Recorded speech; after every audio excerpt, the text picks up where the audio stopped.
एक रिक्वेस्ट है कि आप अपने फोन्स फ्लाइट मोड या फिर साइलेंट मोड पे कर लीजिए ताकि आपको डिस्टर्बेंस ना हो और आपको जो भी हो रहा है वो ठीक से समझ आओ। हम नाटक शुरू करने जा रहे हैं। शुक्रिया।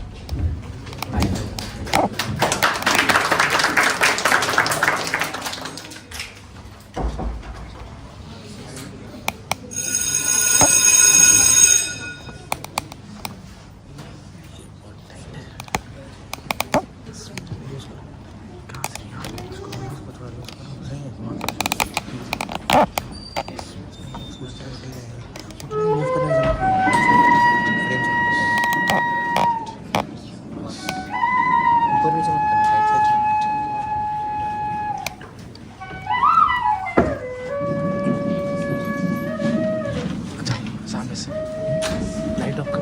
वही तो कहाँ से जाए? यहाँ से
आषाढ़ का पहला दिन और ऐसी वर्षा माँ, ऐसी धारासार वर्षा, दूर दूर तक की उपतिकाएं भीग गई और मैं भी तो देखो ना माँ कैसी भीग गई हूँ। सोचा था दक्षिण से आती हुई बकुल पंक्तियों को देखूंगी, और देखो सब वस्त्र भिगोए हूँ। सूखे वस्त्र कहाँ है माँ? इसी तरह खड़ी रही तो जुड़ा जाऊंगी। क्या हुआ, तुम तो बोलती क्यों नहीं? सूखे वस्त्र अंदर तलपन है। तुमने पहले से ही निकाल कर रख दिए। तुम्हें पता था मैं भीग जाऊंगी, और मैं भी जानती थी कि तुम चिंतित होगी, परंतु माँ मुझे आज भीगने का तनिक खेद नहीं। आज भीगती नहीं तो वंचित रह जाए। जानती हो वो कितना अद्भुत क्षण था माँ, कितना अद्भुत। वस्त्र बदल लूं फिर आकर तुम्हें बताती हूँ।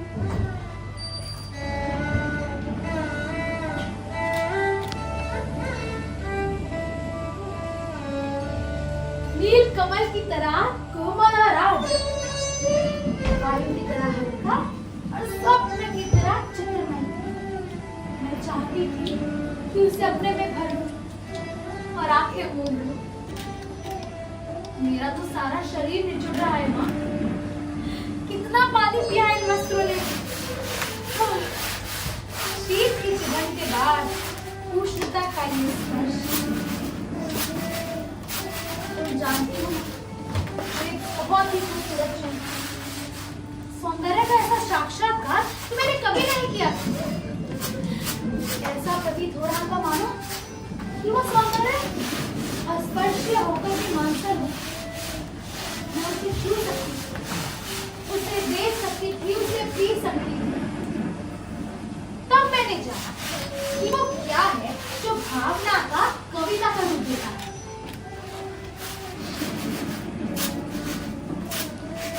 क्या हुआ माँ, तुम इस तरह चुप क्यों हो? देख रही हो ना मैं काम कर रही हूँ। काम तो तुम हर समय करती हो, लेकिन हर समय इस तरह चुप तो नहीं रहती ना। मैं तुम्हें काम नहीं करने दूंगी, पहले मुझसे बात करो। क्या बात करूँ? कुछ भी कहो, मुझे डांट कर कहो कि भीग कर क्यों आए हो, या फिर यूँ कहो कि तुम थक गई हो इसलिए शेरखान मैं भटक दूं, या फिर कहो कि तुम घर में अकेले थे इसलिए तुम्हें अच्छा नहीं लग रहा। मुझे सब अच्छा लगता है, और मैं घर में दुकेली कब होती हूँ? तुम्हारे यहाँ रहकर मैं अकेली नहीं होती। मैं फिर भी तुम्हें काम नहीं करने दूंगी।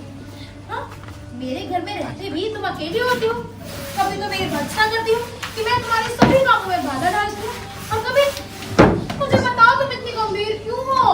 दूध और टाटिया है, शकरा मिला लो और पी लो। नहीं, तुम पहले बताओ। जाकर विश्राम कर लो, मुझे अभी बहुत काम है। नहीं माँ, मुझे विश्राम नहीं करना। थकी ही कहा मुझे विश्राम कर। मुझे तो अब भी अपने में उन बरसाती बूंदों की खुलक का अनुभव हो रहा है।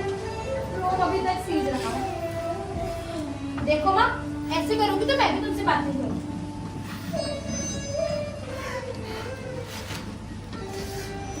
क्या हुआ माँ, तुम रो क्यों रही हो? कुछ नहीं, कभी बैठे बैठे मन उदास हो जाता है। बैठे बैठे मन उदास हो जाता है, लेकिन बैठे बैठे रोया तो नहीं जाता ना। तुम्हें मेरी सौगंध मुझे नहीं बताओ तो।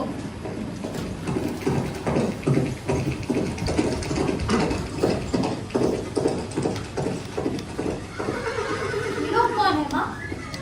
मोहता राज्य के कर्मचारी हैं। तो ये लोग यहाँ क्या कर रहे हैं?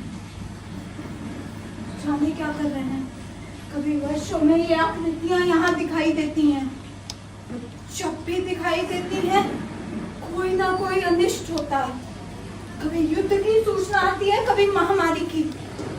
पिछली महामारी में जब तुम्हारे पिता की मृत्यु हुई तब भी मैंने ये आकृतियां यहाँ देखी थी। परंतु ये लोग आज यहाँ क्या करने आए हैं? जाने क्या करने आए हैं। माँ, तुमने बात नहीं बताई। अग्निमित्र आज लौट आया है। लौट आया है? कहाँ से? जहाँ मैंने उसे भेजा था। तुमने भेजा था? माँ, मैंने तुमसे कितनी बार कहा है अग्निमित्र को कहीं भेजने की आवश्यकता नहीं है। तुम जानती हो मैं विवाह नहीं करना चाहती, फिर भी बार बार उसके लिए प्रयत्न क्यों करती हो? तुम्हें लगता है मैं निरंतर प्रलाप करती हूँ? मैं देख रही हूँ तुम तुम्हारी बात ही सच होने जा रही है। अग्नि मित्र संदेश लाया है कि वे लोग इस संबंध के लिए प्रस्तुत नहीं है। कहते हैं क्या कि कहते हैं? क्या अधिकार है उन्हें कुछ भी कहने का? मल्लिका का जीवन उसकी अपनी संपत्ति है। वो इसे नष्ट करना चाहती है तो किसी पर भी उस पर आलोचना करने का कोई अधिकार नहीं। मैं कब कहती हूँ मुझे अधिकार है? माँ, मैं तुम्हारे अधिकार की बात नहीं कर रही। ना कहो, मैं कह रही हूँ आज तुम्हारा जीवन तुम्हारी संपत्ति है, मेरा तुम पर कोई अधिकार नहीं है। माँ, तुम मुझे समझने का प्रयत्न क्यों नहीं करती? मैं जानती हूँ मल्लिका, आज तुम पर अपना अधिकार भी नहीं है, किंतु इतना बड़ा उपवाद मुझसे नहीं सहा जाता। मैं जानती हूँ माँ, अपवाद होता है, तुम्हारे दुख का भी जानती हूँ, लेकिन माँ मुझे इस अपराध का अनुभव नहीं होता। मैंने तो एक भावना में भावना का वर्णन किया है और मेरे लिए वो भावना बाकी सब संबंधों से बड़ी है। मैं अपनी भावना से प्रेम करती हूँ जो पवित्र है, कोमल है और अनश्वर है। और मुझे ऐसी भावना से भी तृष्णा होती है, पवित्र, कोमल और अनश्वर। माँ, तुम मेरा विश्वास क्यों नहीं करती? तुम जिसे भावना कहती हो वे केवल छलना और आत्म प्रवंचना है। भावना में भावना का वर्णन किया है। मैं पूछती हूँ, भावना में भावना का वर्णन क्या होता है? उससे जीवन की आवश्यकताएं किस प्रकार पूरी होती हैं? भावना में भावना का वर्णन किया है। माँ, सच तो ये है कि ग्राम के अन्य व्यक्तियों की तरह भी तुम भी उन्हें संदेह और वितृष्णा की दृष्टि से देखती हो। ग्राम के अन्य लोग उसे उतना नहीं जानते जितना मैं जानती हूँ। मैं उससे घृणा करती हूँ। हाँ, अन्य व्यक्तियों को उससे क्या प्रयोजन? हाँ, क्या प्रयोजन? किंतु मुझे है, उसके प्रभाव से मेरा घर नष्ट हो रहा है। चिंतित ना हो हरीश शावक, घर पहुंचने वाले हैं। क्या हुआ माँ, तुम चल क्यों दी? माँ का जीवन भावना नहीं कर्म है, उसे घर में बहुत काम है। माँ, मेरी बात तो सुनो। माँ, माँ सुनो।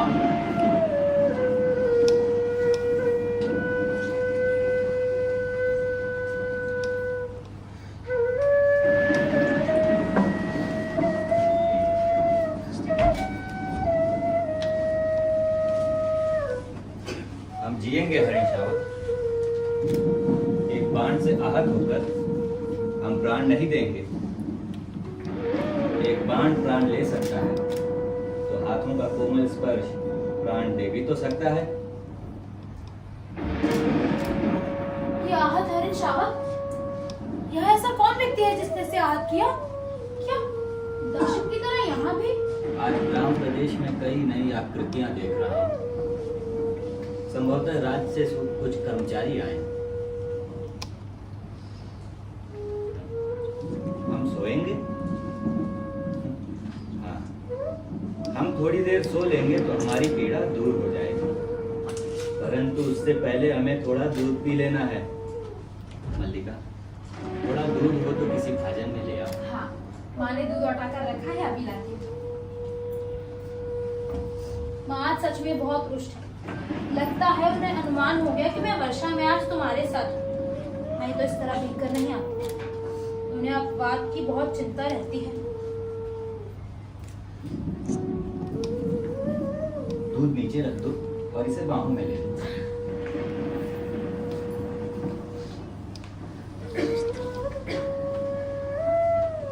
हम दूध नहीं पिएंगे? हम ऐसा हट नहीं करेंगे, हम दूध अवश्य पिएंगे। ऐसे ऐसे दूध पिलाकर इसके मांस को और कोमल कर लेना चाह रहे हो? जहां तक मैं जानता हूँ हमारा परिचय नहीं। तुम्हारा एक अपरिचित घर में आने का साहस कैसे हुआ? कैसी आकस्मिक बात है ये? ऐसा ही प्रश्न मैं तुमसे पूछना चाहता हूँ। हमारा कहीं का परिचय नहीं है, फिर भी मेरे बाण चाहत हरीश शावक को यहाँ लाने में कोई संकोच नहीं हुआ। ये तो कहो कि द्वार तक रक्त बिंदुओं के चिन्ह बने थे, अन्यथा इन बादलों से घिरे दिन में तुम्हारा अनुसरण कर पाता। देख रहा हूँ कि तुम इस प्रदेश के निवासी नहीं। मैं तुम्हारी दृष्टि की प्रशंसा करता हूँ। मेरी वेशभूषा ही इस बात का परिचय देती है कि मैं यहाँ का निवासी नहीं हूँ। मैं तुम्हारी वेशभूषा देखकर नहीं कह रहा। तो क्या मेरी ललाट की रेखाओं को देखकर जान पड़ता है चौर कर्म का सामुद्री का भी अभ्यास करते हो। तुम्हें सलांचल लगाते लज्जा नहीं आती? क्षमा चाहता हूँ देवी, परंतु ये हरीश शावक मेरी बाण का हाथ हुआ है, इसलिए ये मेरी संपत्ति है। मेरी संपत्ति मुझे लौटा तो देंगी। इस प्रदेश में हरिणों का आखेट नहीं होता राजपुरुष। तुम बाहर से आए हो, इसलिए इतना ही पर्याप्त है कि इसके लिए हम तुम्हें अपराधी न माने। मल्लिका, इसे अंदर ले जाकर किसी तल के आश्रम पर गिरा दो। इस घर के तल पर आश्रम हरिण शावकों के लिए नहीं है। तुम देख रही हो माँ? हाँ, देख रही हूँ, इसीलिए कह रही हूँ। तल पर आश्रम मनुष्यों के सोने के लिए है, हरिण शावकों के लिए नहीं। इसे मुझे दे दो मल्लिका, इसके लिए मेरी बाहों का आस्तरण ही पर्याप्त है। मैं इसे घर ले जाऊंगा। और राजपुरुष दंतुल तुम्हें ले जाता देखता रहेगा। ये तो राजपुरुष की रुचि पर निर्भर करता है। राजपुरुष की रुचि अरुचि क्या होती है, संभवतः इसका परिचय तुम्हें देना होगा। संभवतः है राजपुरुष, हरिण शावक के लिए हट मत करो। प्रश्न तुम्हारे लिए अधिकार का है, उनके लिए संवेदना का। कालिदास निशस्त्र होते हुए भी तुम्हारे शस्त्र की चिंता नहीं करेंगे। कालिदास, तुम्हारा अभिप्राय है मैं जिनसे हरीश शावक के लिए तर्क कर रहा था वो कवि कालिदास है? हाँ, लेकिन तुम कैसे जानते हो कि कालिदास कवि है? कैसे जानता हूँ? उज्जैनी के राजसभा का प्रत्येक व्यक्ति ऋतु संहार के लेखक कवि कालिदास को जानता है। उज्जैनी का प्रत्येक व्यक्ति उन्हें जानता है? सम्राट ने स्वयं ऋतु संहार पढ़ा और उसकी प्रशंसा की, इसलिए उज्जैनी की राजसभा ऋतु संहार के लेखक का सम्मान करना चाहता है और उनको राजकवि का आसन देना चाहता है। आचार्य व रुचि इसी उद्देश्य से उज्जैनी से यहाँ आए हैं। उज्जैनी का राज्य उन्हें सम्मान देना चाहता है, राजकवि का आसन? मुझे खेद है, मैंने उनके साथ अशिष्टता का व्यवहार किया। मुझे अभी जाकर उनसे क्षमा मांगनी चाहिए।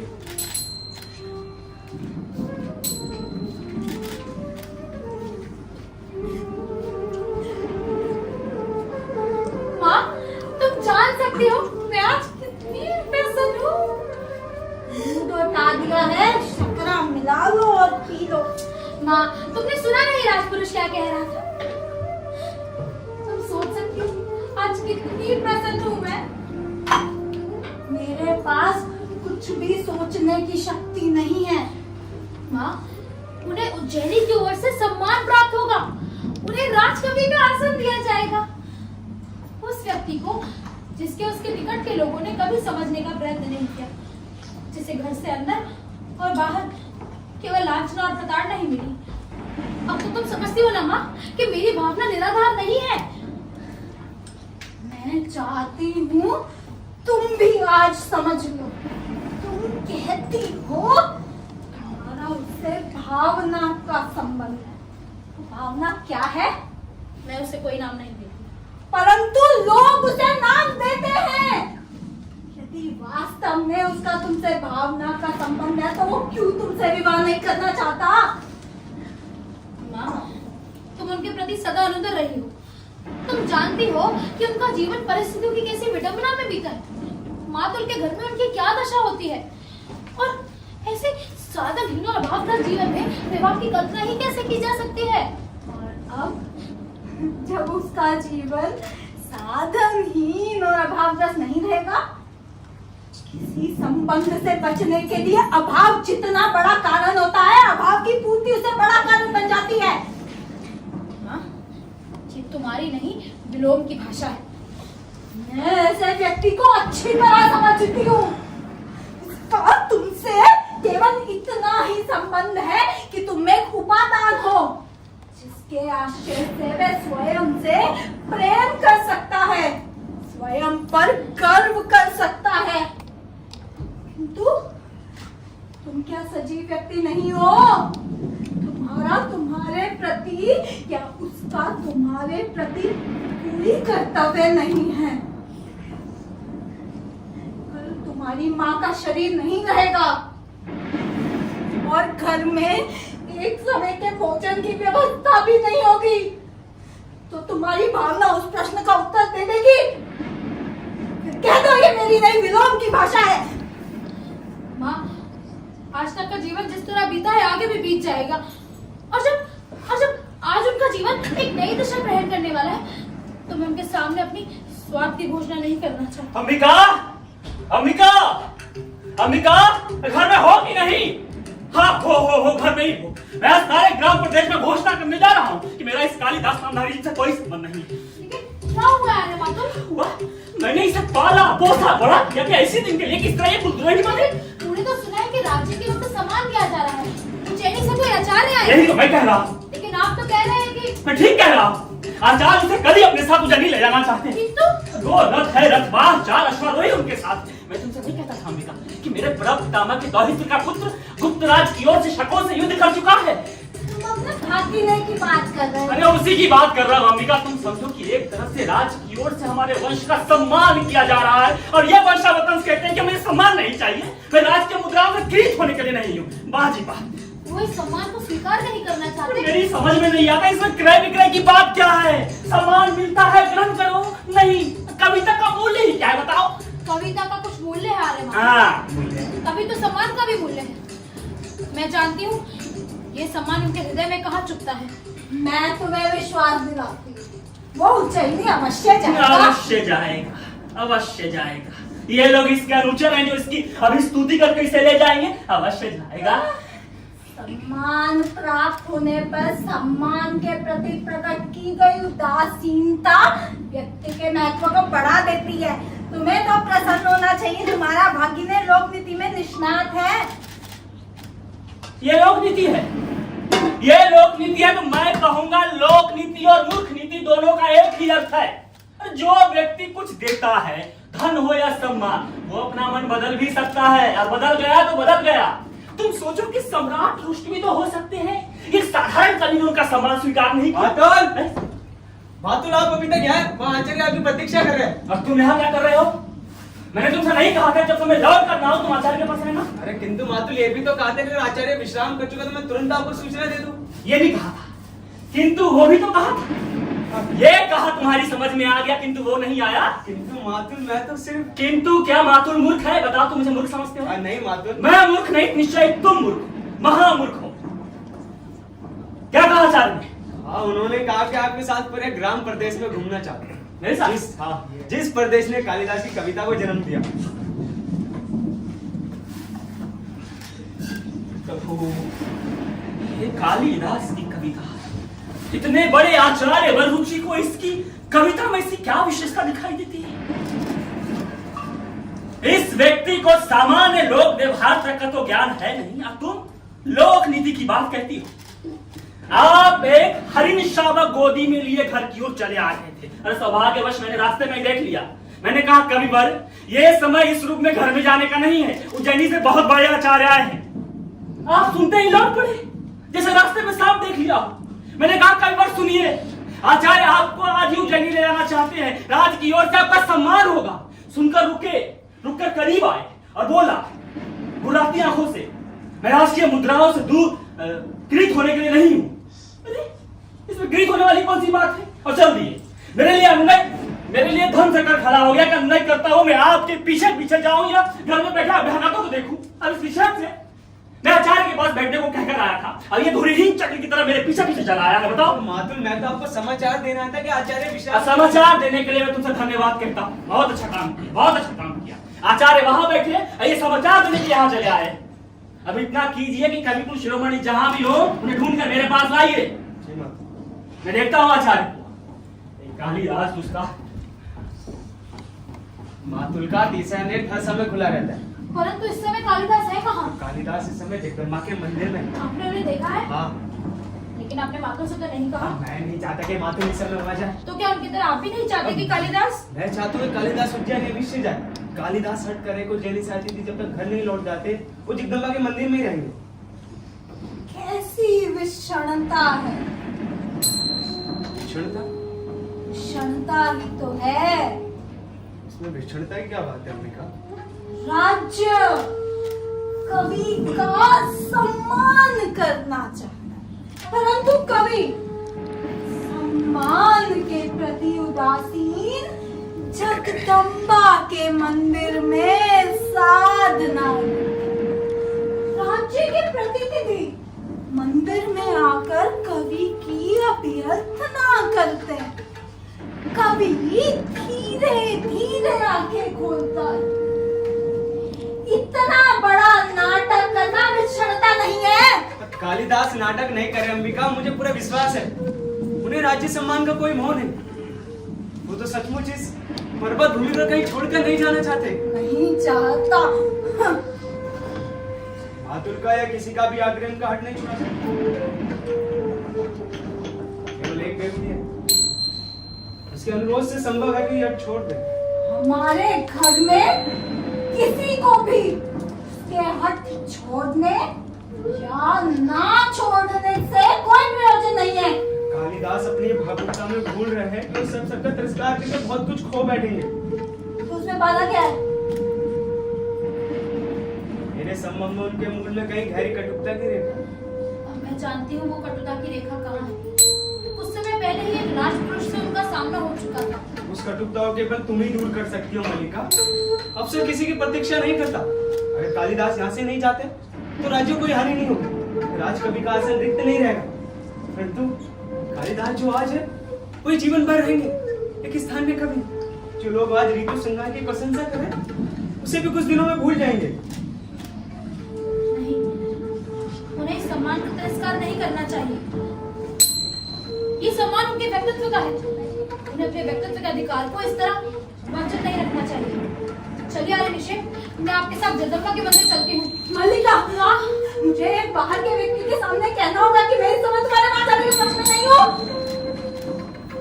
सिर्फ बाहर के व्यक्ति नहीं अंबिका। माँ, ये एक बहुत ही महत्वपूर्ण क्षण है माँ, मुझे जाना ही होगा। चलिए आर्य ऋषि। समझ आता है।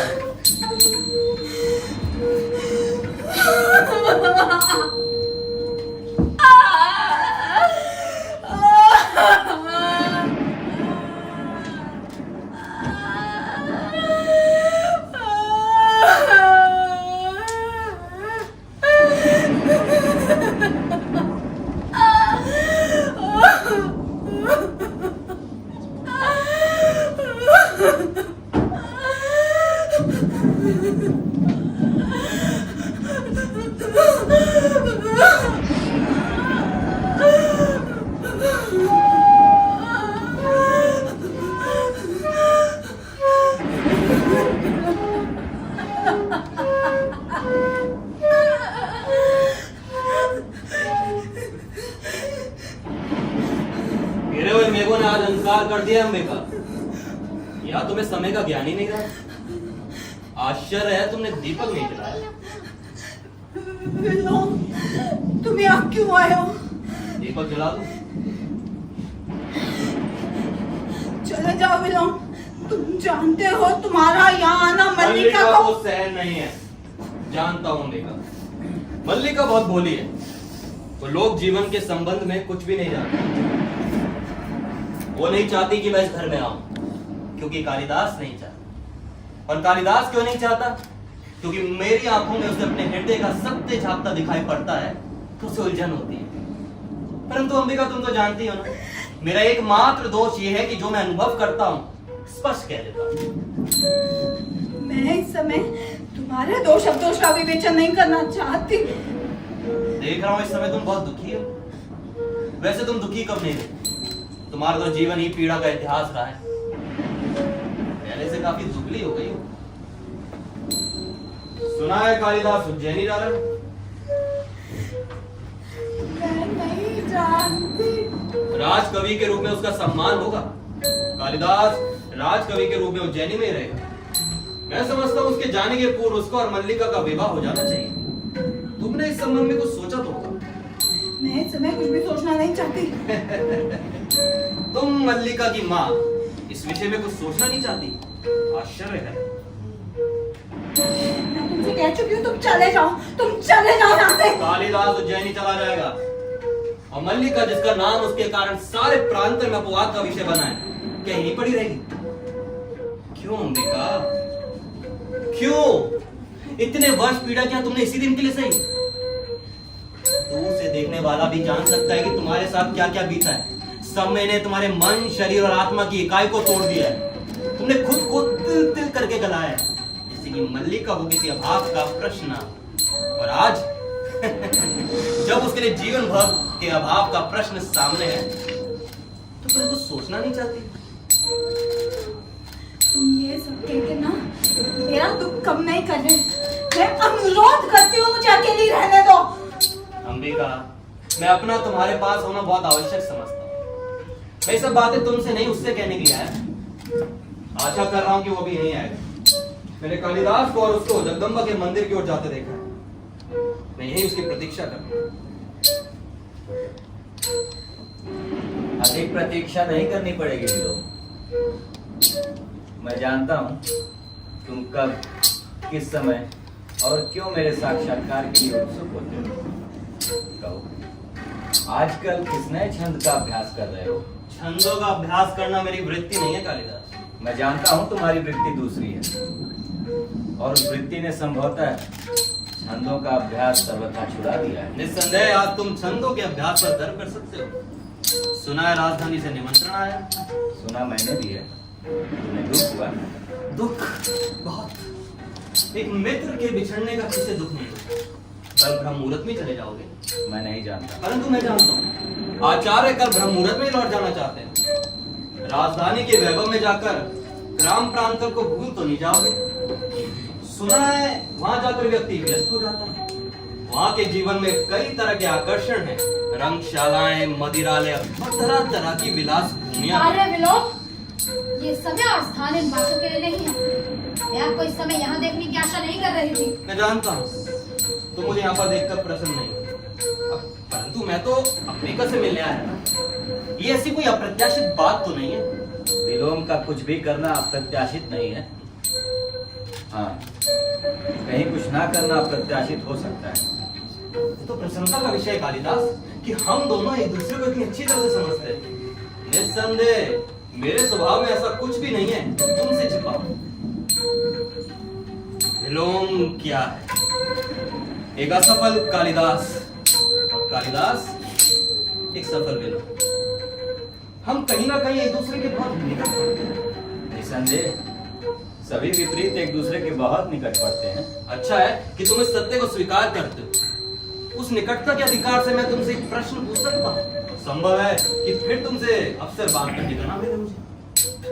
एक दिन का व्यवधान तुम्हें हमसे बहुत दूर कर देगा कालिदास। वर्षों का व्यवधान भी विपरीत को विपरीत से दूर नहीं करता विलोम। मैं तुम्हारा प्रश्न सुनने के लिए उत्सुक।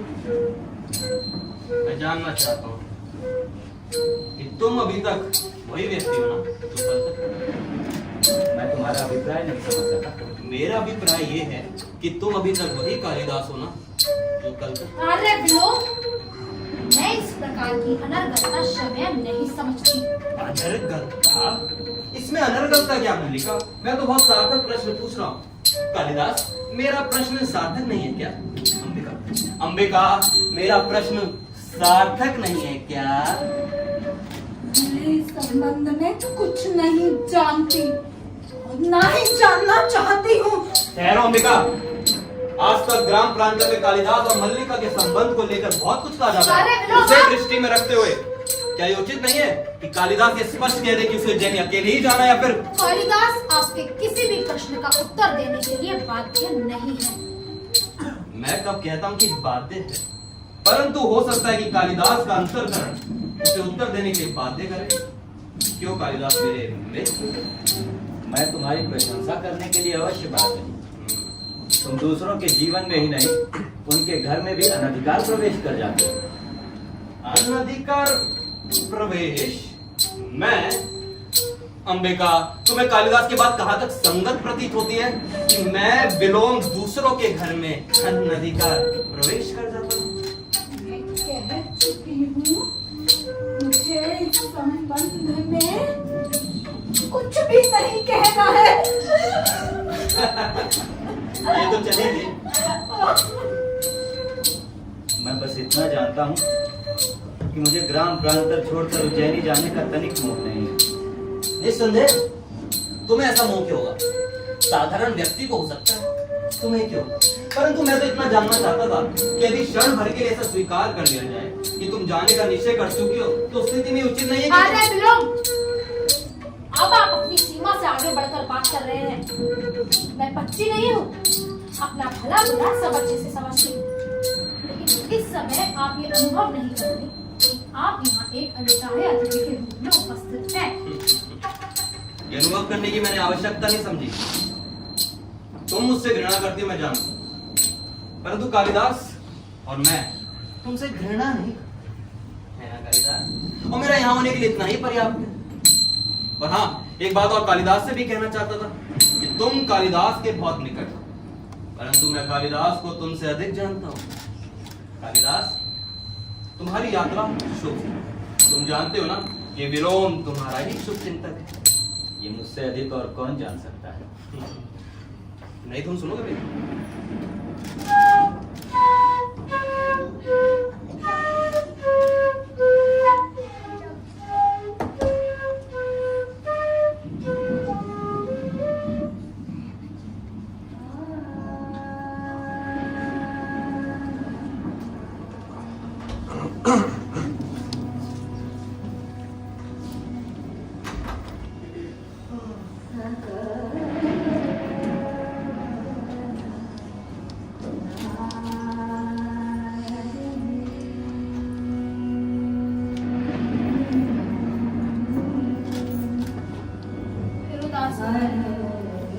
देखो, तुम मुझे वचन दे चुके हो।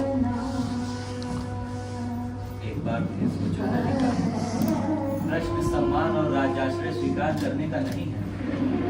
उससे कहीं बड़ा प्रश्न मेरे सामने है। और वो प्रश्न मैं हूँ ना? तुम मुझे जानते हो, तुम्हें लगता है तुम इस अवसर पर ठुकराकर यहाँ रह जाओगे तो मुझे सुख होगा?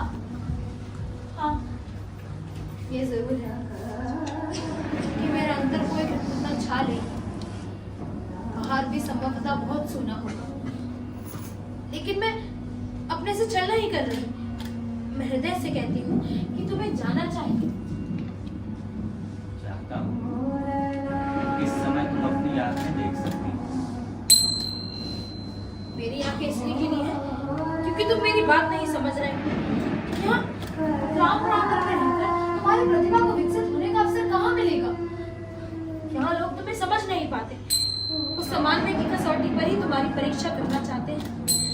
जानते हो ना कि मैं तुम्हें जानती हूँ कि कोई भी रेखा अगर तुम्हें घेर ले तो तुम गिर जाओगे। मैं तुम्हें घेरना नहीं चाहती, इसीलिए कहती हूँ जाओ। प्रश्न तुम्हारे गिरने का नहीं है मल्लिका। मैं अनुभव करता हूँ कि ये ग्राम प्रांतर मेरी वास्तविक भूमि है। मैं कई सूत्रों से यहाँ से जुड़ा हूँ। उन सूत्रों में तुम हो। ये आकाश है, ये मेघ है, यहाँ की हरियाली है, हरिणों के बच्चे हैं, पशुपाल हैं। यहाँ से जाकर मैं अपनी भूमि से उखड़ जाऊंगा। ये क्यों नहीं सोचते कि तुम्हें यहाँ से अधिक संपन्नता और उर्वरा मिलेगी? इस भूमि से तुम जो कुछ ग्रहण कर सकते थे कर चुके हो। अब तुम्हें नई भूमि की आवश्यकता है जो तुम्हारे व्यक्तित्व को और पूर्ण बना देगी। नई भूमि सुखा भी तो सकती है। कोई भूमि ऐसी नहीं जिसके अंतर में कोमलता ना हो। तुम्हारी प्रतिभा उस कोमलता का स्पर्श अवश्य पा लेगी। और उस जीवन की अपनी अपेक्षाएं होंगी। ये क्यों जरूरी है कि तुम उन अपेक्षाओं का पालन करो? तुम दूसरों के लिए नई अपेक्षाओं की सृष्टि भी तो कर सकते हो। फिर भी मन में कई कई आशंकाएं उठती हैं। मुझे हृदय में उत्साह का अनुभव नहीं होता।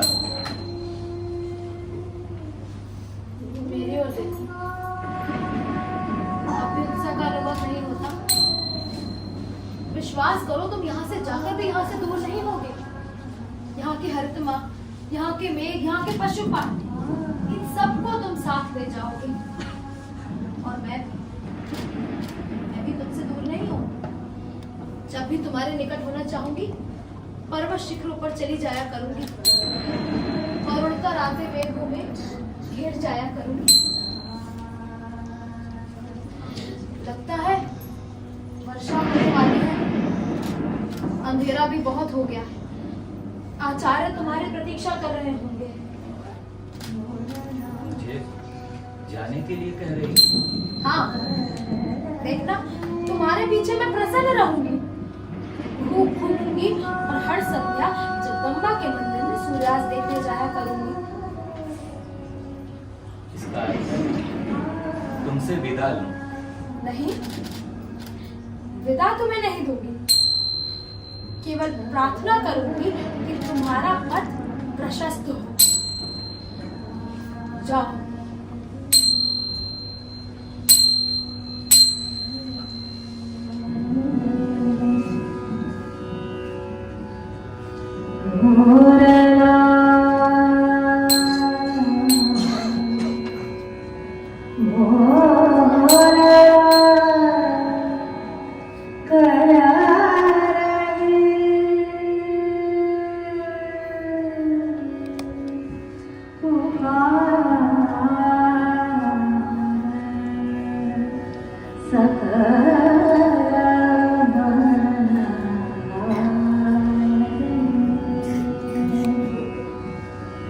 मल्लिका, मल्लिका, तुम स्वस्थ नहीं हो। चलो अंदर चलकर विश्राम करो। नहीं माँ, जैसे ही लगे, मैं स्वस्थ नहीं हूँ। देखो माँ, चारों ओर मेघ घिरा है और कल तो ये मेघ उज्जैनी की ओर उड़ जाएंगे। रो नहीं, रो नहीं मल्लिका, रो नहीं। मैं रोने ही नहीं हूँ। जो मेरी आंखों से बरस रहा है, किस नहीं है? सुख है, सुख।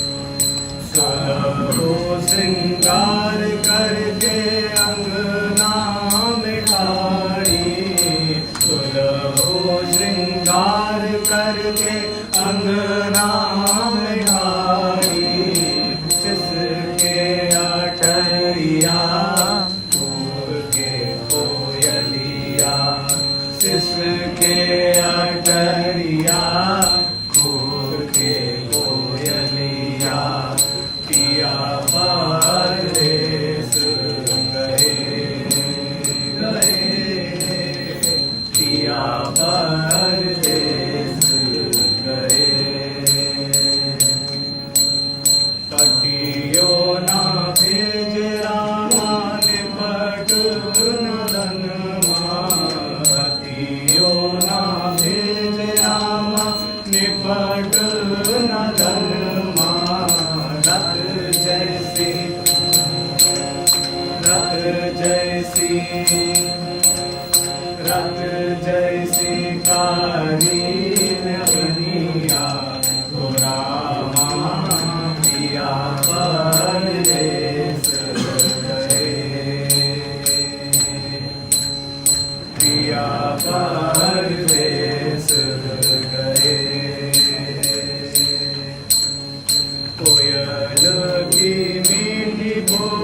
कैसा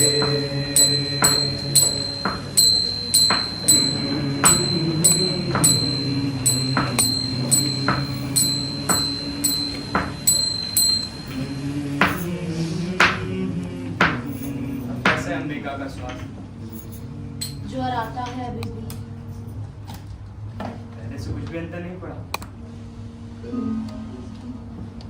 बहुत दिन हो गए, राजधानी की ओर से कोई व्यक्ति नहीं।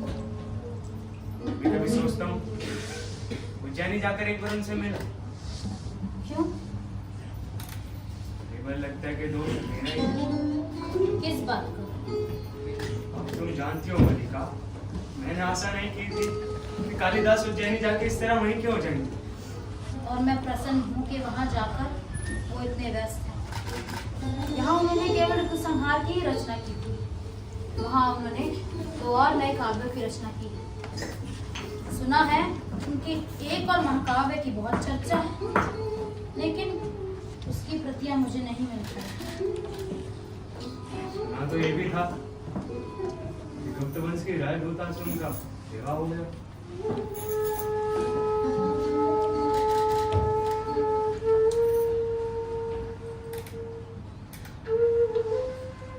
तो इसमें बुरा क्या है? एक तरह से देखे तो बुरा नहीं किया, लेकिन यहाँ रह के जो उनका आग्रह था कि जीवन भर विवाह नहीं करेंगे, उस आग्रह का क्या हुआ? उन्होंने ये नहीं सोचा कि उसी आग्रह की रक्षा के लिए तुमने अपना पूरा जीवन। उनके प्रसंग में मेरी बात नहीं आती। मैंने एक अनेक साधारण व्यक्तियों में से हूँ। वो असाधारण है, उन्हें जीवन में असाधारण का ही साथ चाहिए। सुना है राजदूहिता बहुत विदुषी है। हाँ, बहुत शास्त्र दर्शन पढ़ी है। मैंने कहा एक तरह से देखे तो बुरा नहीं थी, किंतु दूसरी तरह देखने पर बहुत गिलानी होती है। इसके विपरीत मुझे अपने से ग्लानि होती है। ये यहाँ ऐसी मैं उनकी प्रगति में बाधा भी बन सकती हूँ। वो तो आपने आग्रह किया, नहीं तो कितनी क्षति होती है। ये तो दुखद है कि मेरे कहने से तुम ऐसा ना करती तो तुम्हारे जीवन का ये रूप ना होता। मेरे जीवन में पहले से क्या अंतर आया है? पहले माँ काम करती थी, अब वे अस्वस्थ हैं, अब मैं काम करती हूँ। मुझसे तो इतना ही अंतर लगता है। केवल इतना ही अंतर है। माँ को औषध दे दूं? अभी आती।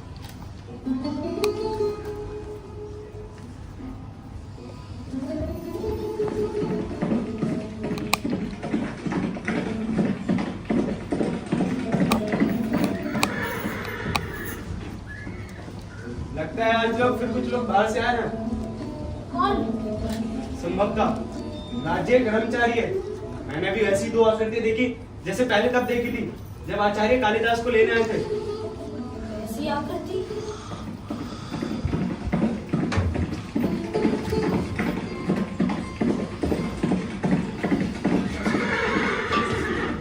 नहीं कैसे? क्या हुआ? मैंने अभी एक और आकृति घूमने जाऊंगी देखा। वो एक परिचित आकृति थी मलिका। परिचित आकृति? हाँ, मुझे विश्वास है वो स्वयं कालिदास है। कालिदास? ये कैसे संभव है? वो घोड़ा दौड़ाते पर्वत शिखर की ओर गए। ट्रेन राजा की वेशभूषा में कोई और उन्हें पहचाने, निश्चय के आगे पहचाने भूल नहीं कर सकती। मैं अभी जाकर देखता हूँ, संभवतः राज्य कर्मचारी उन्हीं के साथ आए। वो आए हैं और पर्वत शिखर की ओर गए हैं।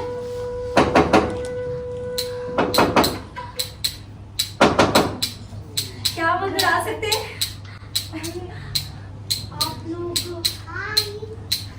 पहले मैं आपको परिचय दूं। ये रवि उज्जैनी के नाट्य केंद्र में नृत्य का अभ्यास करती है और नाटक लिखने में भी इसकी खूब रुचि है। और ये है संगिनी, उसी नाट्य केंद्र में मृदंग और वीणा वादन सीखती है। बहुत सुंदर प्रणय गीत भी लिखती है। और तुम्हारा परिचय? तुमने अपना परिचय नहीं दिया। मेरा कोई परिचय नहीं है। आप लोग बैठे ना। हम बैठने के लिए नहीं, अध्ययन करने के लिए आए। इस स्थान को आप लोग क्या किस स्थान को? इसका अभिप्राय है सारे स्थान को जहाँ इस समय हम हैं। उज्जैनी में हम इसे प्रकोष्ठ कहते हैं। यहाँ तुम लोग इसे क्या कहते हो? प्रकोष्ठ। प्रकोष्ठ। और इसे कुंभ। कुंभ। प्रकोष्ठ को प्रकोष्ठ और कुंभ को कुंभ। देखिए, हम कुछ ऐसी बातें जानना चाहते हैं जिनका संबंध यहाँ के और केवल यहाँ के जीवन से हो। यहाँ के जीवन की अपनी विशेषता क्या है? यहाँ के जीवन की अपनी विशेषता मैं नहीं जानती। हमारा जीवन हर दृष्टि से बहुत साधारण है। ये मैं नहीं मान सकती। इस प्रदेश ने कालिदास जैसी असाधारण प्रतिभा को जन्म दिया है। यहाँ की तो प्रत्येक वस्तु असाधारण होनी चाहिए। देखिए, मैं आपको समझाती हूँ। बात ये है, राजकीय नियम से हम दोनों कवि कालिदास के जीवन की पृष्ठभूमि का अध्ययन कर रहे हैं। तुम समझ सकते हैं ये कार्य कितना बड़ा महत्वपूर्ण है, परंतु हम तो निराश हो चुकी है। यहाँ कुछ सामग्री है ही नहीं। रहने दो संगी, यहाँ के संबंध में विशेष कुछ नहीं जानती। अच्छा, तुम्हारा बहुत समय नष्ट किया, क्षमा कीजिएगा। चलो संगी, आओ।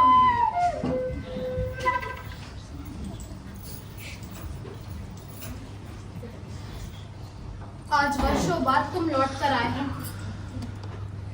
सोचती थी वैसा ही अंधियारा सा दिन होगा, वैसे ही मेघ घिरे होंगे और मैं फिर एक बार वर्षा में भीगूंगी और तुमसे कहूंगी कि देखो, मैंने तुम्हारी सब रचनाएं पढ़ी हैं। उज्जैनी के व्यवसायियों से कितना कितना कहकर मैंने तुम्हारी ये रचनाएं मंगवाई थी।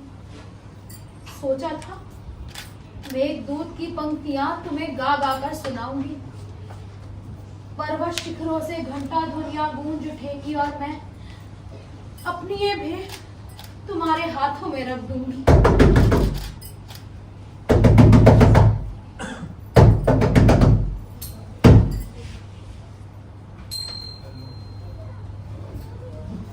मुझे विश्वास है कि मैं इस समय देवी मल्लिका के सम्मुख खड़ा हूँ। कहिए।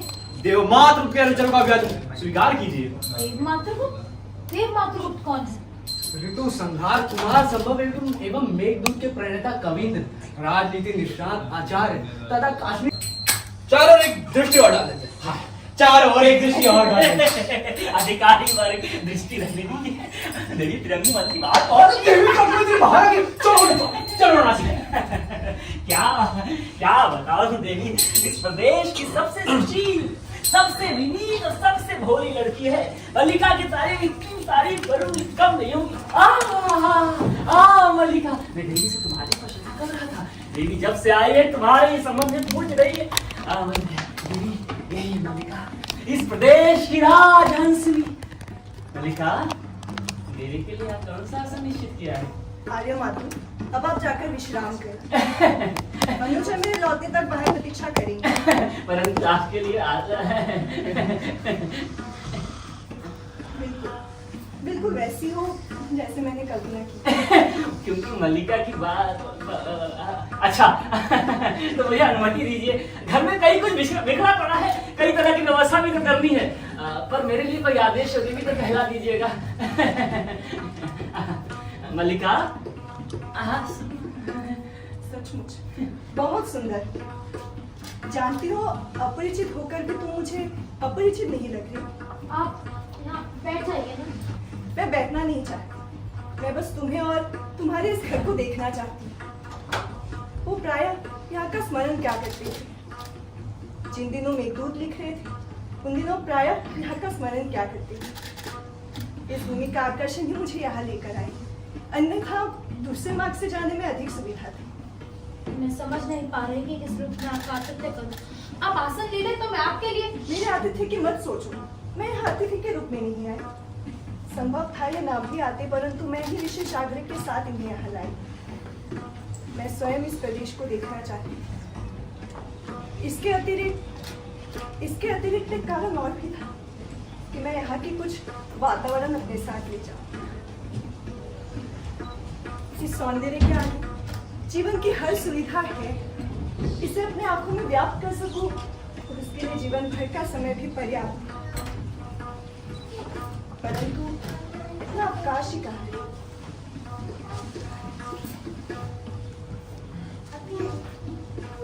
कश्मीर की स्थिति इतनी अस्थिर है कि मेरा एक एक दिन वहां से दूर रहना कई कई समस्या उत्पन्न कर सकती है।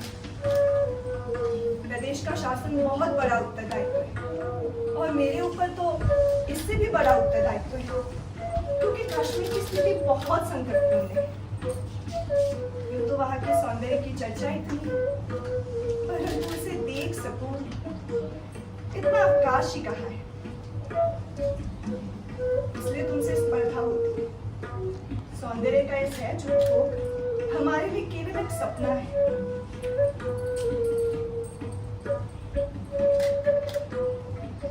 देख रही हूं, ग्राम प्रदेश में रहकर भी साहित्य के प्रति बहुत मोह है। किसकी रचना है ये? कालिदास की।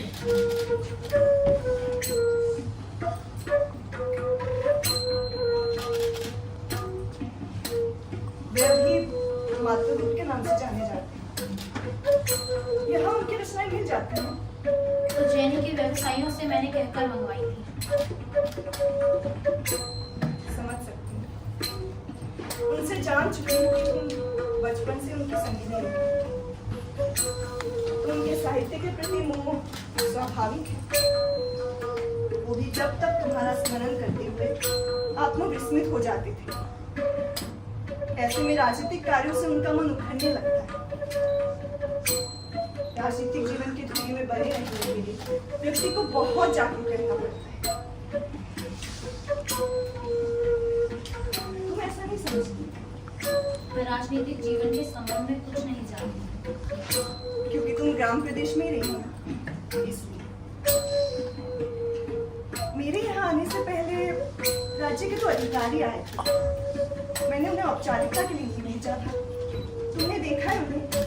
देखो तो उनमें से जिन्हें भी तुम अपने योग्य समझो, उन्हीं के साथ तुम्हारे विवाह का प्रबंध किया जा सकता है। इस विषय की चर्चा छोड़ दीजिए। क्यों? तुम्हारे मन में ये कल्पना नहीं होती कि तुम्हारा अपना घर हो, परिवार हो? इसके मन में ये कल्पना नहीं है।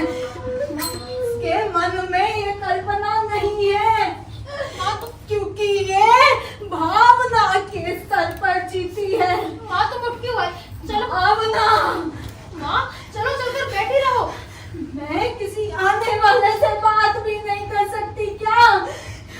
दिन वर्ष माँ मुझे घुटते हुए बीत गए। ये घर मेरे लिए घर नहीं, काल गुफा है जिसमें मैं हर समय बंद रहती हूँ। माँ स्वस्थ नहीं? तुम चाहती हो मैं किसी से बात भी ना करूँ? माँ लेकिन स्वस्थ नहीं हो, चलो विश्राम करो। तुम्हारी अपेक्षा में अब मैं अधिक स्वस्थ हूँ। मैं तो तुम्हारी सुविधा हो इसी के लिए कहती हूँ। परंतु अभी मुझे आगे की यात्रा आरंभ कर देनी होगी। अनुचर प्रतीक्षा करे होंगे, इसलिए।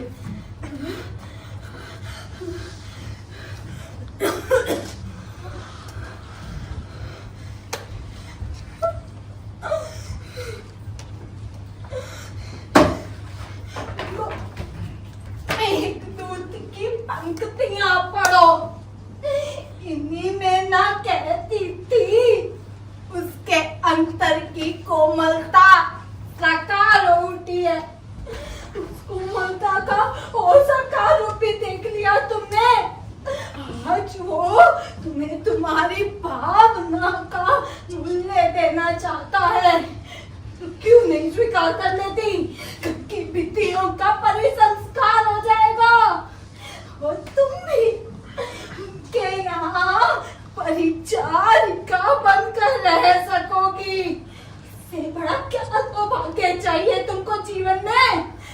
राजवधु की अपने जीवन दृष्टि है, कोई और उसके लिए कैसे उत्तरदायी हो सकता है? हम कुछ नहीं जानती, कुछ नहीं समझती। माँ तो जीवन की भावना भी नहीं जानती। माँ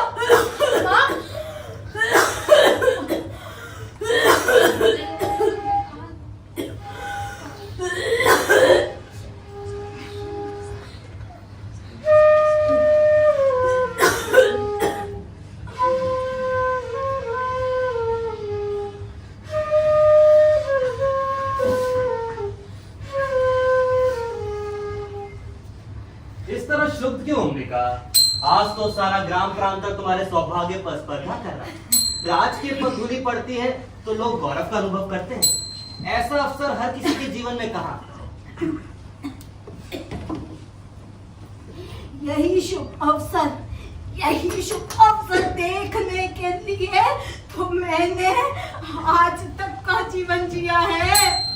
इतना बड़ा सौभाग्य हमारे शूद्र जीवन में कहाँ समा सकता है? जानती हो, आज ग्राम के लोग व्यस्त हैं। वो पशुओं की चिंता नहीं कर रहे हैं, वो बाहर से अतिथियों के लिए तरह तरह की सामग्री जुटा रहे हैं। आज अतिथि यहाँ के पत्थर पर बटोर कर ले जाना चाहते हैं।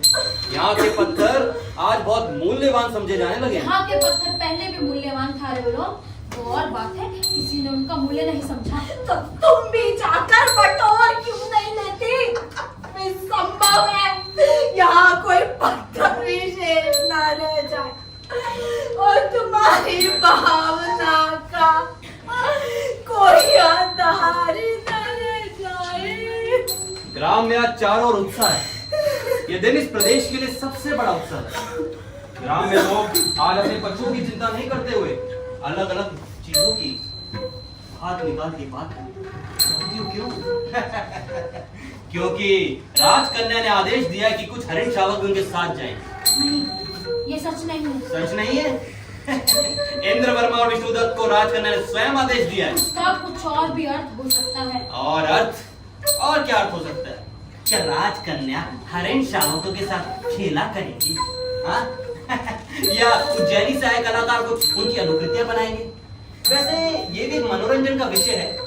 उज्जैनी सहायक कलाकार आज यहाँ की हर एक वस्तु की अनुकृतियां बनाते घूम रहे हैं। यहाँ को कोई पत्ता, पेड़, तिनका शेष नहीं रहेगा जिनकी वो अनुकृति बनाकर नहीं ले जाएंगे। इसका भी कोई दूसरा अर्थ हो सकता है। अर्थ? अर्थ बहुत स्पष्ट है मल्लिका। सब चीज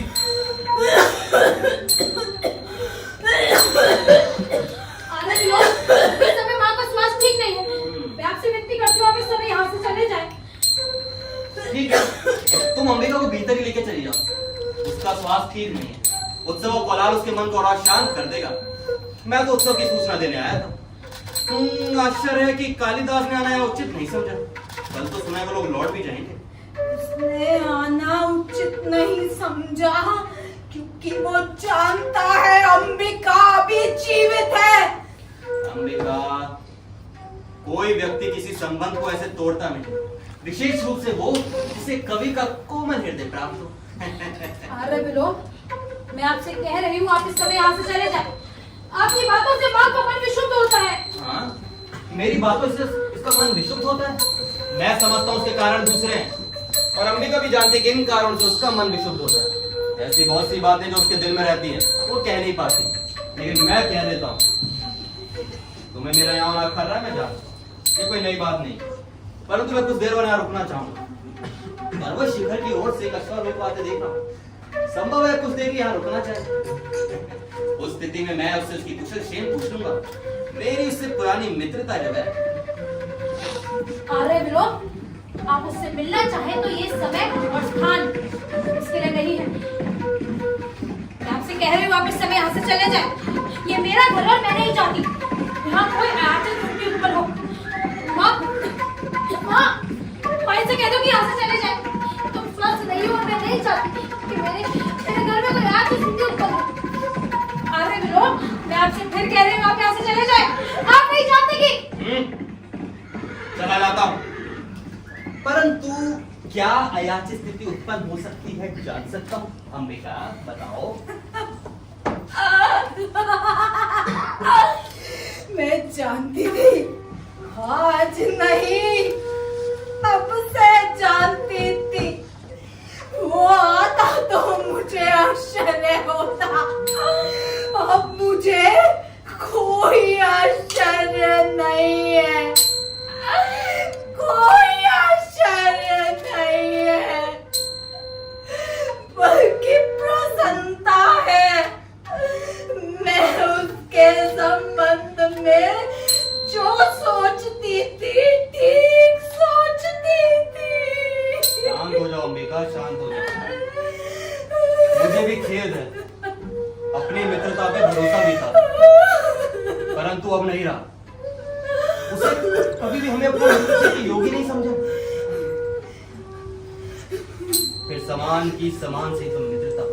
अरे विलोम, मैं आपसे फिर कह रही हूँ आप यहाँ से चले जाएं, अन्यथा वास्तव में ही यहाँ एक अयाचित स्थिति उत्पन्न हो जाएगी। ठीक है, चला जाता। अंबिका, मुझे तुम्हारे स्वास्थ्य की बड़ी चिंता रहती है। जहाँ तक संभव हो घी और मधु का सेवन करो। मैंने अभी अभी नया नया मधु निकाला है, आवश्यकता पड़े तो मैं भिजवा दूंगा। हमें मधु की आवश्यकता नहीं है, हमारे घर में पर्याप्त मात्रा में मधु है। ऐसा? ठीक है मेरा अंबिका, मैं चलता हूँ। पर हाँ, यदि मधु की आवश्यकता पड़े तो संकोच न करना।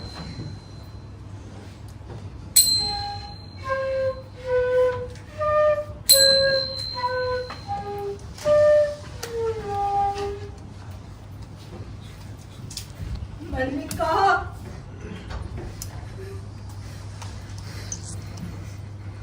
अब भी रोती हो उस व्यक्ति के लिए, उस व्यक्ति के लिए जिसने के संबंध में कुछ मत कहो बाप, कुछ मत कहो।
मल्लिका,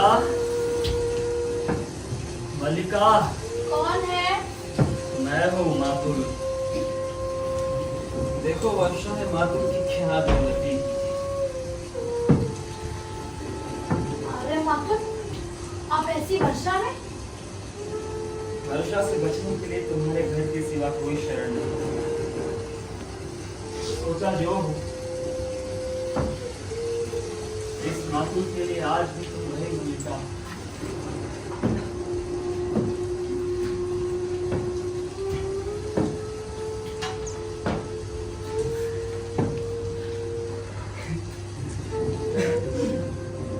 ये जानता कि राजप्रसाद में रहकर अपना पांव तुड़वा बैठूंगा तो ग्राम छोड़कर वहां रहने कभी ना जाता।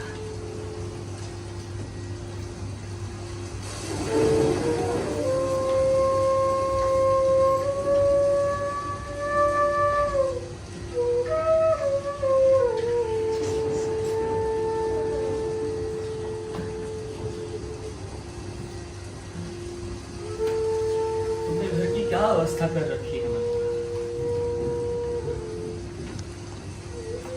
कश्मीर का कुछ समाचार सुना? मैं हर समय घर में ही रहती हूँ, कहीं का भी समाचार कैसे सुन सकती हूँ? मैंने सुना है, विश्वास नहीं होता, परंतु होता भी है। ये राजनीति में कुछ भी असंभव नहीं है। जितना संभव है कि ऐसा ना हो, उतना ही संभव है कि ऐसा हो, और ये भी संभव है कि जो हो वो ना हो। परंतु समाचार क्या है? समाचार ये है कि सम्राट का निधन हो गया है। कश्मीर में विद्रोही शक्तियां सिर उठा रही हैं। वहां से आए राहत सैनिक का कहना है कि कालिदास ने कश्मीर छोड़ दिया है। उन्होंने कश्मीर छोड़ दिया है और अब पुनः उज्जैनी की ओर चले गए हैं। नहीं, उज्जैनी नहीं गया। वहां के लोगों का मानना है कि उसने संन्यास ले लिया है, काशी चला गया है। मुझे विश्वास नहीं होता। उसका राजधानी में इतना मान है। अगर कश्मीर में रहना संभव नहीं था तो राजधानी चले आना चाहिए था, परंतु असंभव भी नहीं है। एक राजनीति और दूसरा कालिदास। मैं समझता हूं कि जो भी मैं समझ पाता हूं, सत्य सदा उसके लिए खुदा है। मैं सदा झूठ।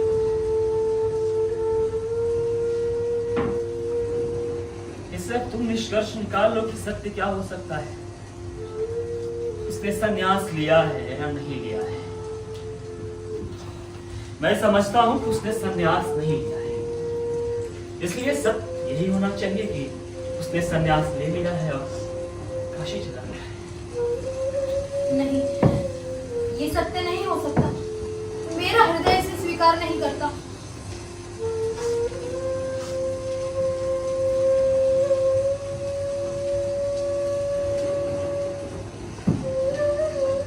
मैंने तुमसे क्या कहा था कि मैं जो कहूंगा वो कभी सत्य नहीं हो सकता, कभी नहीं। इसलिए मैं कुछ नहीं कहता। उसने संन्यास लिया तो भी मैं झूठा,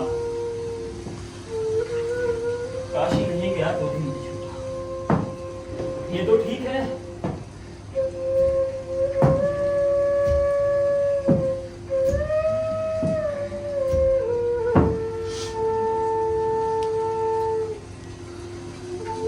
नहीं, तुम काशी नहीं गए। तुमने संन्यास नहीं लिया। मैंने इसलिए तो तुमसे जाने के लिए नहीं कहा था। मैंने इसलिए भी नहीं कहा था कि तुम जाकर कहीं का शासन भार संभालो। फिर भी जब तुमने ऐसा किया तो मैंने तुम्हें शुभकामनाएं दी। यद्यपि तुमने मेरी वो शुभकामनाएं ग्रहण नहीं की।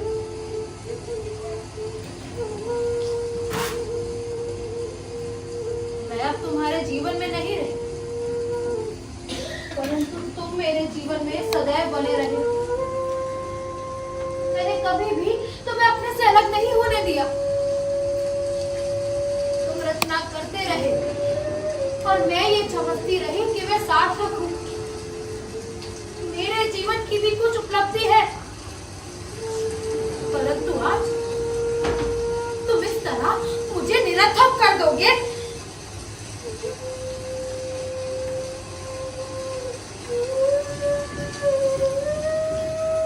इस जीव को देखते हो,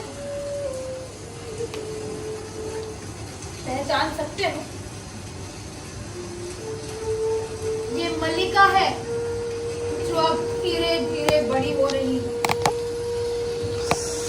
और माँ के स्थान पर अब मैं इसकी देखभाल करती हूँ। ये मेरे अभाव की संतान है। जो भाव तुम थे वो दूसरा कोई और ना हो सका, परंतु अभाव के कोष्ठ में किसी दूसरे की जाने कितनी कितनी आवृत्तियां होते हैं। जानते हो, मैंने अपना नाम खोकर अब एक विशेषण उपराजित किया है और मैं अपनी दृष्टि में एक नाम नहीं केवल एक विशेषण हूँ। कहते हैं उज्जैनी में अपवाद है। तुम्हारा बहुत सा समय वीरांगनाओं के सहवास में व्यतीत होता है, परंतु वीरांगना का क्या कभी ये रूप तुमने देखा है? आज मुझे पहचान सकते हो? मैं आज भी उसी तरह पर्वत शिखरों और मेघमालाओं को देखती हूँ। आज भी उसी तरह ऋतुसंहार और मेघदूत की पंक्तियों को पढ़ती हूँ। मैंने कभी भी अपने भाव का पोस्ट रिक्त नहीं होने दिया, परंतु मेरे अभाव की पीड़ा का क्या तुम अनुमान लगा सकते हो? परंतु मैंने ये सब सह लिया क्योंकि मैं टूटकर अनुभव कर रही थी कि तुम बन रहे हो। मैं तुम्हें अपने आप में न देखकर तुम्हें देखती थी, और आज ये सब सुन रही हूँ कि तुम सब कुछ छोड़कर संन्यास ले रहे हो। तटस्थ, उदासीन, मेरी सत्ता के बोध को इस तरह वंचित कर दोगे?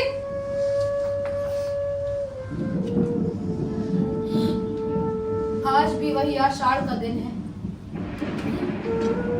उसी तरह मेघ गरज रहे हैं, वैसी ही वर्षा हो रही है।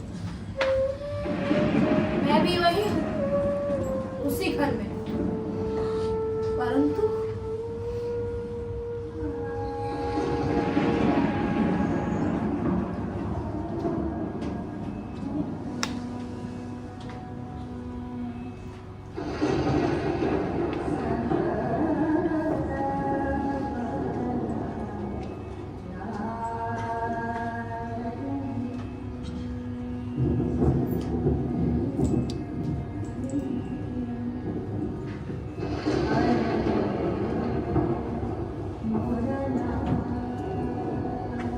संभवतः पहचानती नहीं और ना पहचानना ही स्वाभाविक है, क्योंकि मैं वो व्यक्ति नहीं हूं जिसे तुम जानती रही हो। दूसरा व्यक्ति हूं, और सत्य कहूं तो वो व्यक्ति हूं जिसे मैं स्वयं नहीं जानता। तुम इस प्रकार जड़ सी क्यों खड़ी हो? मुझे देखकर आश्चर्य हुआ। आश्चर्य? मुझे तो विश्वास ही नहीं हो रहा कि तुम हो, और मैं जो तुम्हें देख रही हूँ मैं ही हूँ। देख रहा हूँ कि तुम भी वो नहीं रही। सब कुछ बदल गया है। क्या संभव है परिवर्तन केवल मेरी दृष्टि में हुआ हो? मुझे विश्वास नहीं होता कि ये स्वप्न नहीं है। नहीं, ये स्वप्न नहीं है। यथार्थ है कि मैं यहाँ हूँ। दिनों का थका टूटा हारा यहाँ आया हूँ कि एक बार यहाँ के यथार्थ को देख लूं।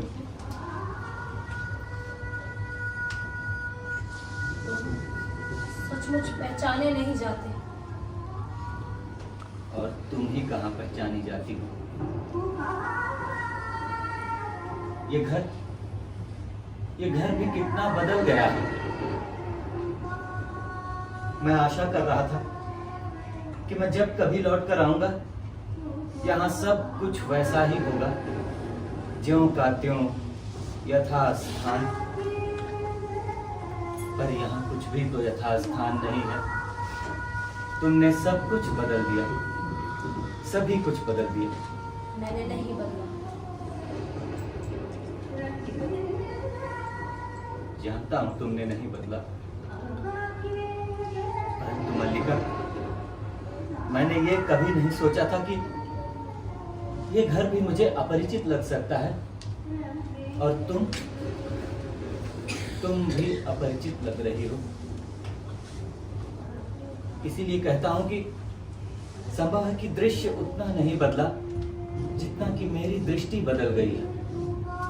आर्य मातुल से आज ही पता चला कि तुमने कश्मीर छोड़ दिया है। हाँ, क्योंकि सत्ता और प्रभुता का मोह छूट गया। आज मैं उस सब से मुक्त हूं जो वर्षों से मुझे कसता रहा है। कश्मीर में लोग समझते हैं कि मैंने संन्यास ले लिया, परंतु मैंने संन्यास नहीं लिया।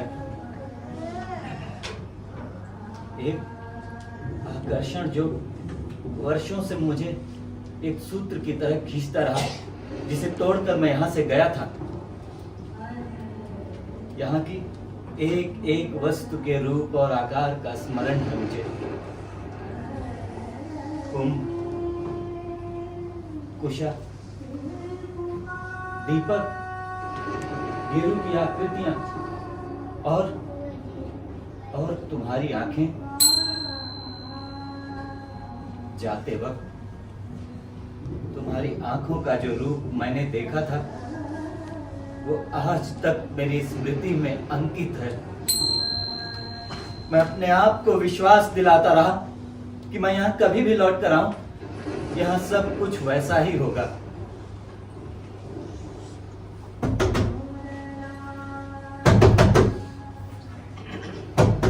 द्वार बंद रहने दो। जो बात कर रहे हो करते जाओ। देख तो लो, कौन आया है? कोई भी हो सकता है, वर्षा का समय है। कौन था वो? हर समय द्वार बंद, जब आओ द्वार बंद। मैंने कहा ना, कोई भी हो सकता है। तुम यहाँ के संबंध में बात कर रहे थे। मुझे इसका स्वर बड़ा विचित्र सा लगा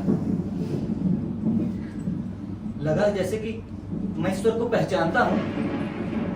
यहाँ की हर वस्तु की तरह ये भी किसी परिचित स्वर का बदला हुआ रूप है।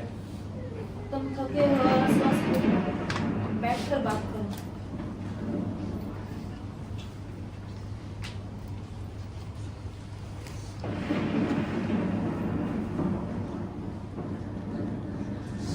मैंने बहुत बार अपने संबंध में सोचा है मल्लिका, और हर बार इसी निष्कर्ष पे पहुंचा हूं कि अंबिका ठीक कहती थी। मैं यहाँ से क्यों नहीं जाना चाहता था? क्योंकि मुझे अपने ऊपर विश्वास नहीं था। मैं नहीं जानता था कि अभावपूर्ण और भर्त्सना जीवन व्यतीत करने के बाद सम्मान और प्रतिष्ठा के उस वातावरण में मैं कैसा अनुभव करूंगा। मैं जानता था कि मैं सुखी नहीं हो सकता। मैं अपने आप को विश्वास दिलाता रहा कि कमी उस वातावरण में नहीं, मुझ में है। अगर मैं खुद को बदल दूं तो सब कुछ ठीक हो सकता है, परंतु मैं सुखी नहीं हो सका। जब भी मेरी आंखें दूर तक फैले उस क्षितिज रेखा पर पड़ती, मुझे बार बार यही अनुभव होता कि मैंने प्रभुता और सुविधा के मोह में पड़कर उस जीवन में अनधिकार प्रवेश किया, और जिस विशाल में मुझे होना चाहिए था मैं उससे बहुत दूर हटाया हूं। जिस कल की मुझे प्रतीक्षा थी वो कल कभी नहीं आया, और मैं धीरे धीरे खंडित होता गया। और एक दिन मैंने आभास किया कि मैं सर्वथा टूट चुका हूं। कश्मीर जाते वक्त मैं यहां नहीं आया क्योंकि मैंने अनुभव किया कि यहाँ की पर्वत श्रृंखला, ये उपत्यकाएं मेरे सामने एक मूक प्रश्न का रूप ले लेंगी, और मुझे भय था कि तुम्हारी आंखें मेरे अस्थिर मन को और अस्थिर कर देंगी। लोग समझते हैं कि मैंने कश्मीर जाकर उस वातावरण में बहुत कुछ लिखा, परंतु मैं जानता हूं मैंने कुछ नहीं लिखा। जो कुछ भी मैंने लिखा यो यहीं के जीवन का संचय था। कुमार संभव की पृष्ठभूमि ये हिमालय और तपस्विनी उमा तुम हो। मेघदूत में यक्ष की पीड़ा मेरी पीड़ा है और विरह विमर्दिता यक्षिणी तुम हो। अभिज्ञान शाकुंतला में शकुंतला के रूप में तुम ही मेरे सामने थी। मैंने जब जब लिखने का प्रयत्न किया मेरे और तुम्हारे इतिहास को बार बार दोहराया और जब भी उससे हटकर लिखना चाहा रचना प्राण बहन नहीं हुई। रघुवंश में अच का विलाप मेरी ही वेदना की अभिव्यक्ति है और मैं चाहता था कि तुम ये सब पढ़ पाती, परंतु सूत्र कुछ इस तरह से टूटा था कि सूत्र कभी नहीं टूटा।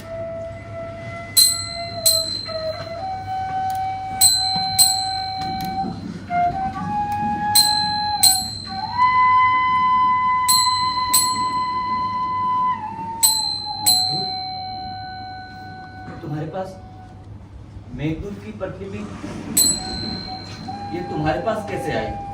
मेरे पास तुम्हारी सब रचनाएं हैं। तुम्हारे पास मेरी सब रचनाएं हैं, परंतु वो यहाँ कैसे उपलब्ध हुई? उज्जैनी के व्यवसायियों से मैंने कहकर मंगवाई थी और उनके पास ये मिल जाती है? वर्ष 2 वर्ष में कहीं एक प्रतिलिपि मिल पाती थी। और इनके लिए धन? वर्ष 2 वर्ष में एक प्रतिलिपि मिलती थी तो धन एकत्रित करने के लिए बहुत समय रहता था।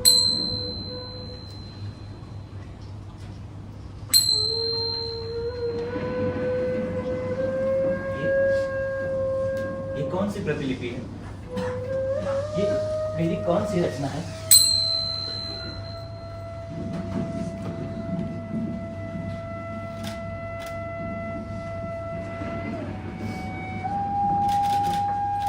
केवल कोरे पृष्ठ है मल्लिका। ये पन्ने मैंने अपने हाथों से बनाकर सिए थे। सोचा था तुम राजधानी से आओगे तो तुम्हें भेंट में दूंगा। तुमसे कहूंगी कि इस पर अपने सबसे बड़े महाकाव्य की रचना करना, परंतु तब तुम आकर भी नहीं आए और ये भेंट नहीं पड़ी रही। अब तो इसके पन्ने भी टूटने लगे हैं। मुझे कहते ये संकोच होता है कि ये तुम्हारी रचना के लिए थे।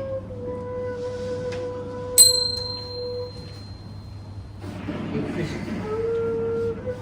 पृष्ठ तुमने अपने हाथों से बनाए थे कि मैं इन पर एक महाकाव्य की रचना करूं?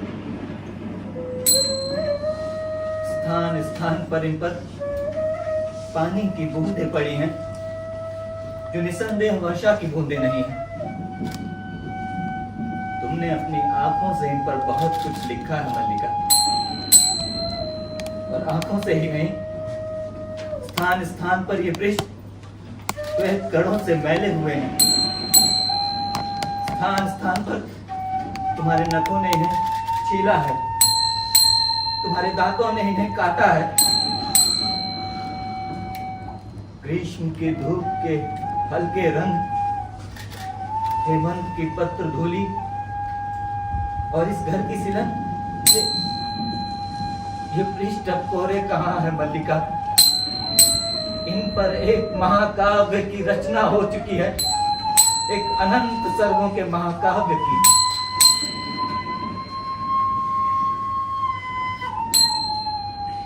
क्या इन पर बहुत कुछ नया लिखा जा सकता है?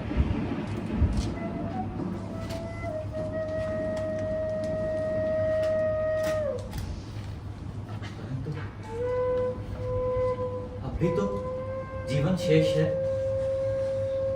हम फिर से आज से आरंभ कर सकते हैं।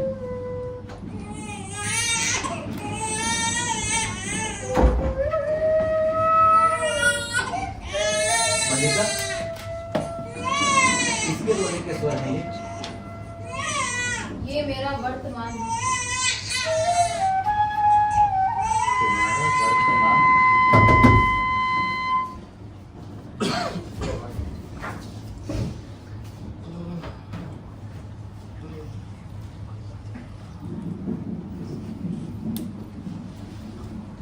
गए दिन में फिसले और फिसल के गिरे खाई में। कितनी बार कहा है भैया विलोम, इतने ऊंचे मत चढ़ा करो, परंतु भैया विलोम क्यों मानने लगे?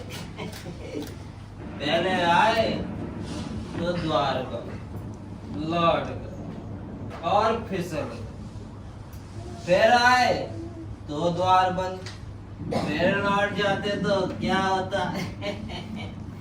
आज का दिन ही ऐसा है कि मैं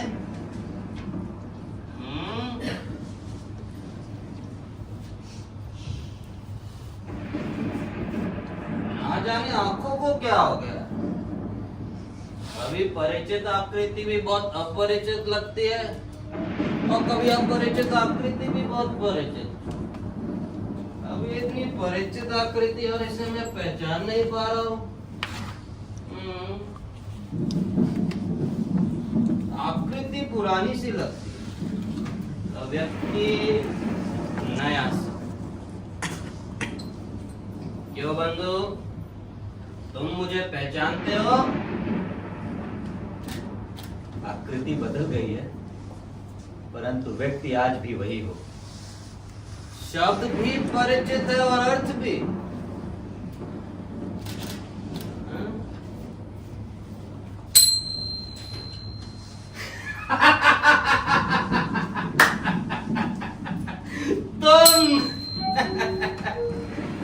तुम हो। गिरने और चोट खाने का सारा कष्ट दूर हो गया। इतने वर्षों से तुमसे मिलने की लालसा थी, आज पूर्ण हो गई। गले नहीं मिलोगे? क्यों? मेरा ये शरीर मैला इसलिए या मुझी से घृणा है? परंतु इस तरह तुम्हारा और मेरा संबंध टूट नहीं सकता। तुमने कहा था ना कि हम दोनों एक दूसरे के बहुत निकट पड़ते हैं, कहा था ना? मैंने इतने वर्षों में उस निकटता में अंतर नहीं आने दिया। मैं तो समझता हूँ कालिदास कि अब हम और भी निकट पड़ते हैं। क्यों मल्लिका, मैं ठीक नहीं कहता? तुम यहाँ पर ऐसे स्तंभित सी क्यों बैठी हो? अब तो विलोम इस घर में याचित अतिथि नहीं है। अब तो अधिकार से आता है। अब तो कालिदास का अतिथि और उपक्रम कर सकता है। नहीं, तुमने कालिदास के अतिथि का उपक्रम नहीं किया अभी तक। वर्षों में अतिथि आया है और उसका अतिथि ना हो। मल्लिका, तुम तो जानती हो कालिदास को इस प्रदेश के हरिण शावकों का कितना मोह है। एक हरिण शावक कालिदास इस घर में भी है। तुमने मल्लिका की बच्ची को नहीं देखा? उसकी आंखें किसी हरिण शावक से कम सुंदर नहीं है। और जानते हो अष्टावक्र क्या कहता है? क्या कहता है? अरे विलोम, तुम नहीं चाहती कि कालिदास जाने की अष्टावक्र क्या कहता है? परंतु मुझे उसकी बात पे तनिक भी भरोसा नहीं होता। मैं तो चाहता हूँ कालिदास ही स्वयं देख के बता दे कि बच्ची की आकृति क्या सचमुच विलोम से मिलती है। कालिदास, चलो मैं दिखाता हूँ। यहाँ से चले जाओ विलोम। चला जाऊं? इस घर से ही या ग्राम प्रांतर से ही? सुना है शासन बहुत बली होता है, प्रभुता में सामर्थ्य होती है। मैं कह रहा हूँ यहाँ से चले जाओ विलोम। क्योंकि तुम लौट आए हो इसलिए? क्योंकि आज तुम्हें तुम्हारी छोड़ी भूमि अपनी प्रतीत होने लगी है, क्योंकि तुम्हारा अधिकार शाश्वत है। तुम ही तुम हो और कोई नहीं है। परंतु कालिदास समय निर्दय नहीं है, उसने औरों को भी सत्ता दी है, उसने औरों का भी निर्माण किया है। वो धूप और नुएद लिए घर की धैली पे रुका नहीं है।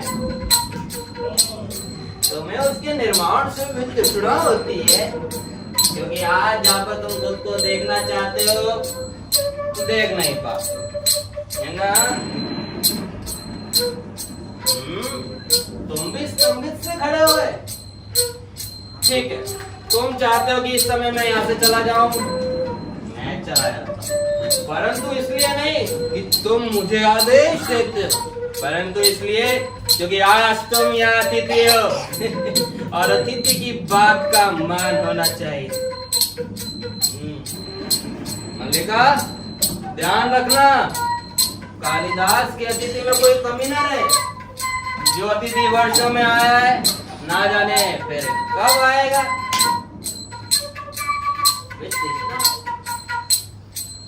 मल्लिका,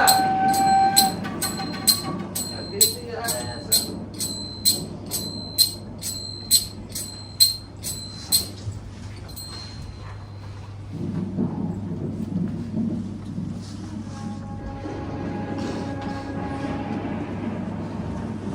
क्या सोच रहे हो?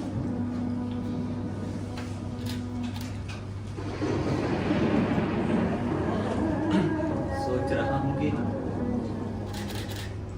एक ऐसा ही आषाढ़ का दिन था, वो घाटी में ऐसे ही मेघ भरे हुए थे। असमय अंधेरा हो आया था और मैं एक आहत हरिण शावक को अपनी बाहों में लेकर यहाँ आया था और तुमने उसका उपचार किया था। और भी तो कुछ सोच रहे हो? और सोच रहा हूँ कि ये वही चेतना है जिसमें कंपन होती है, वही हृदय है जिसमें आवेश जागता है, परंतु इन कोरे पृष्ठों का महाकाव्य तब नहीं लिखा गया था मल्लिका। तुम कह रहे थे तुम फिर से आरंभ करना चाहते हो। मैं कह रहा था कि हम फिर से अर्थ से आरंभ कर सकते हैं। संभवतः इच्छा के साथ वो मन का द्वंद था, परंतु देख रहा हूं कि समय, देख रहा हूं कि समय अधिक शक्तिशाली होता है। क्योंकि क्योंकि